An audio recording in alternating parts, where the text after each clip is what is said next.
Hello, my friends.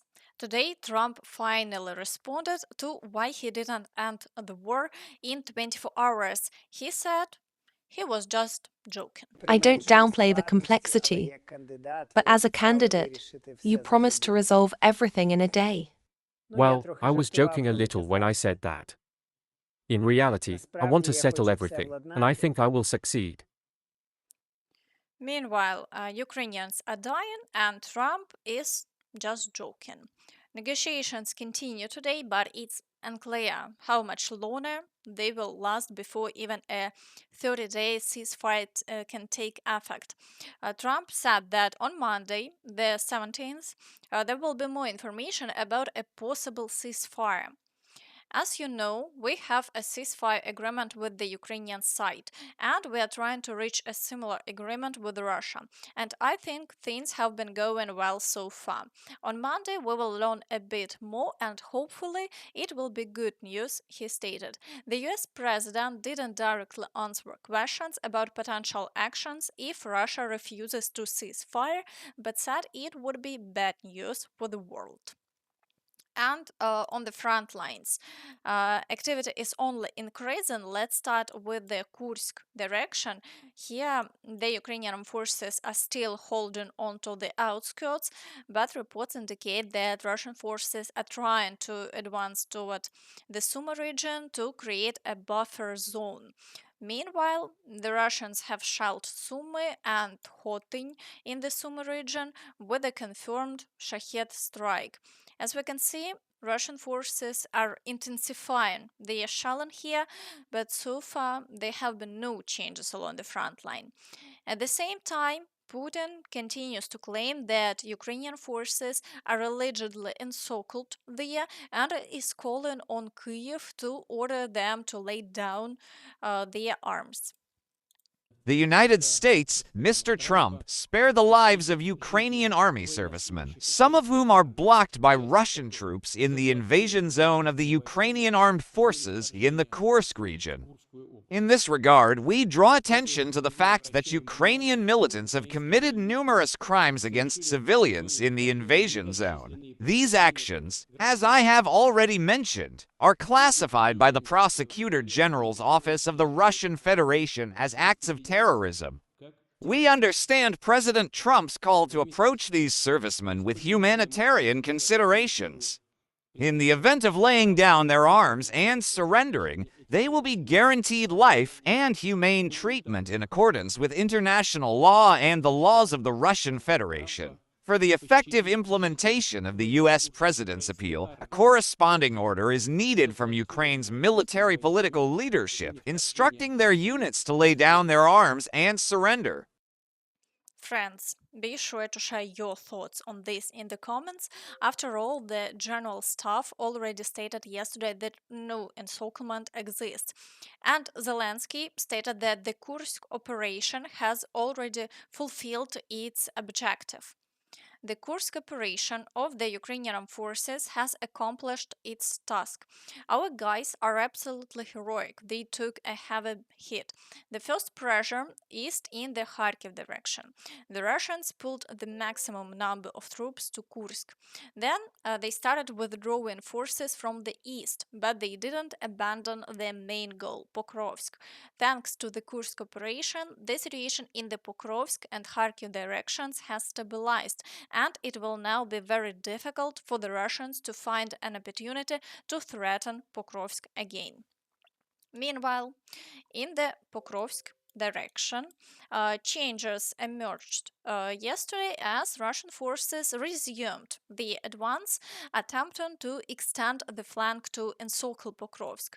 Fighting is ongoing for Novoalexandrivka, with Russian troops pushing toward Novosergiyevka, storming Udachne, Kotline, Lysivka, the village of Promень, Yelizavetivka, and Tarasivka. The intensity of shelling is not decreasing, and the situation remains extremely difficult, with the highest level of combat activity here, about 50 assaults per day. However, looking at the geolocation map, it's confirmed that Ukrainian forces managed to liberate part of the village of Shevchenko, but Russian troops continue the attacks, immediately trying to reclaim the territory. As a result, fierce counter battles in this area remain ongoing. Meanwhile, the Americans are still pushing for Ukraine to surrender part of its territory in Donbas to Russia. Waltz confirmed that a peace deal regarding Ukraine could include concessions over Donbas. U.S. National Security Advisor Mike Waltz agreed that a peace treaty between Ukraine and Russia might involve Kyiv relinquishing part of its territory. During an interview, Fox News host Sean Hannity asked whether he correctly understood that Ukraine wouldn't join NATO and that Donbas or areas with a large number of Russian origin residents could come under Russian control. You are absolutely correct. The important thing is that we're discussing these issues with both sides, with our Ukrainian colleagues as well as with Russia, Waltz replied. Essentially, to put it simply, this is Ukrainians' capitulation, which they're trying to frame as a peace plan. Friends, be sure to share your thoughts in the comments. In the Kurakhove direction, Russian forces continue the attacks on Kotlarivka, pushing toward Oleksiivka, storming Konstantinopel and Shalin frontline areas. However, so far they haven't been able to advance further and the front line remains unchanged. Meanwhile, in the area of Velika Novosilka, Russian forces are gradually advancing further. Yesterday, the loss of another village was confirmed, Dniproenergia. Now, Russian troops are heavily shelling the next village, Vesele, in preparation for storming it as well.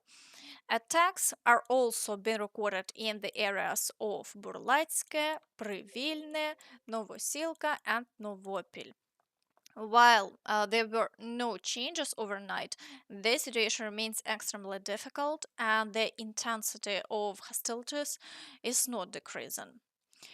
In the Zaporizhia direction, Russian forces are pushing toward Molotokmachka, storming Novoandriivka, Sherbaki, Pyatikhatki, Kamyanske, and advancing toward Stepove. No territorial changes have been reported in the past 24 hours, but the intensity here also remains very high. Russian troops are determined to break through Ukrainian defenses, and the number of strikes deep into Ukrainian held territory has also increased. Russian shelling now reaches a depth of up to 30 kilometers. In the Kherson direction, shelling has also intensified. Russian forces are targeting Kherson and other settlements on the right bank of the Dnipro River.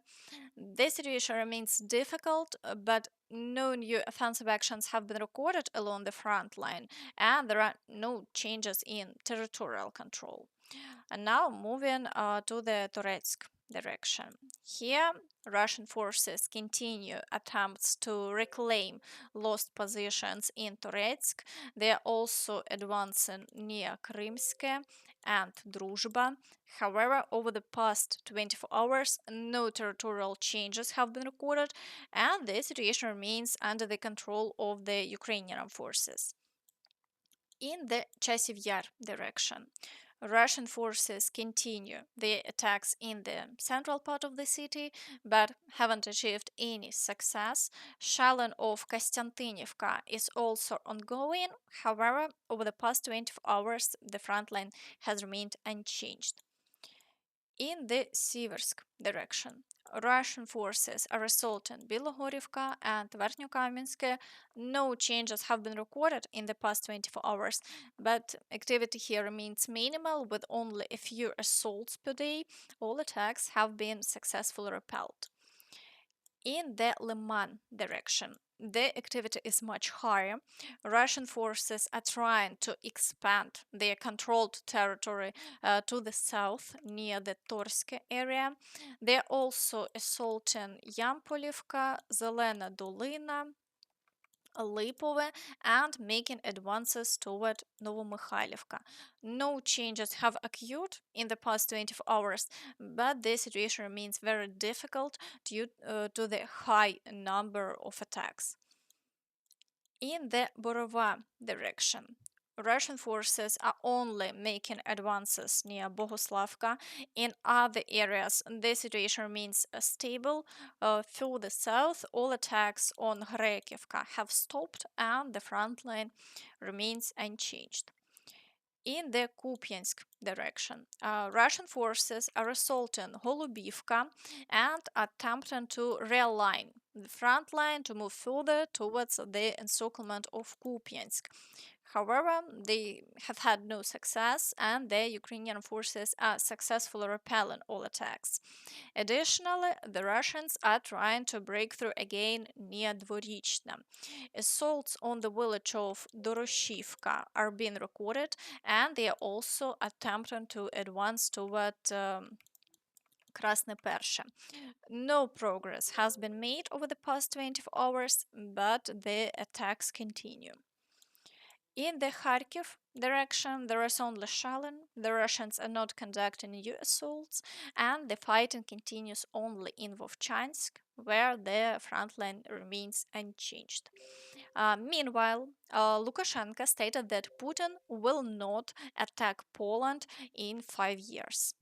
You talk about a peaceful trend, but look at Europe. Germany and France officially stated that in 5 years, there will be a big war. And you're talking about a peaceful trend. Maybe they need it. Well, let me tell you, Putin and the Russian leadership do not plan any war.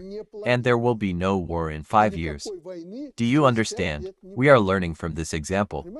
Even you, fighter Olya, a real fighter, right now, a war is going on, and there is a fierce informational struggle in the media. Would you support a war against Poland in 5 years? No.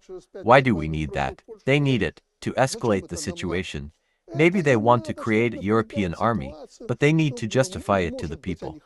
If Trump leaves, NATO won't exist. They need to create something. Who knows what will happen?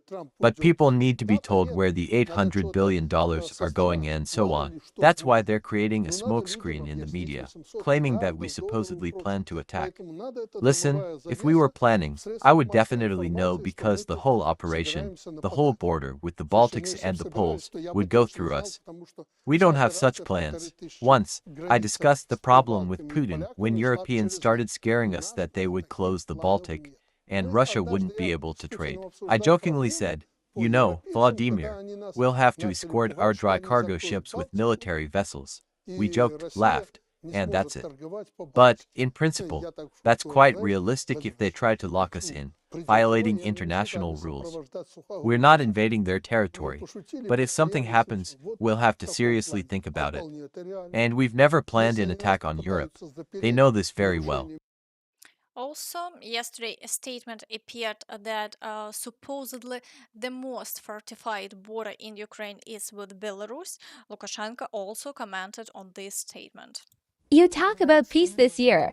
Today, Ukrainian propaganda showed the most protected border. Guess which is the most dangerous point? The Ukrainian-Belarusian border. They say Lukashenko is ready to attack. Thanks for saying that. We are reinforcing the border completely, and we continue to do so. Now I know this, but how much more can we do? Not even a rooster or a chicken can pass through this border. Everything is mined, barricaded. But this is not propaganda. These are the fake news spreaders, those idiots. To let you know, Olya, at this barricaded border, there are windows through which we cooperate with Ukrainians. We, Russians, and they exchange the deceased by the hundreds. We exchange prisoners of war by the hundreds. We exchange the wounded. Severed hands, legs, everything is brought here, near Gomel. Earlier, they said, well, how about through Poland, through the Biowiega forest? No, let's not be afraid anymore, since Russia is right here. Russia is nearby. We're not going there. We want to conduct these exchanges through Belarus. The children whom the Russians saved in Donbas, well, there were 3 or 5 of them. They brought the child out, took them to Russia. Their relatives or someone in Ukraine is there. They pass them on, and they give them to us, and we take them back.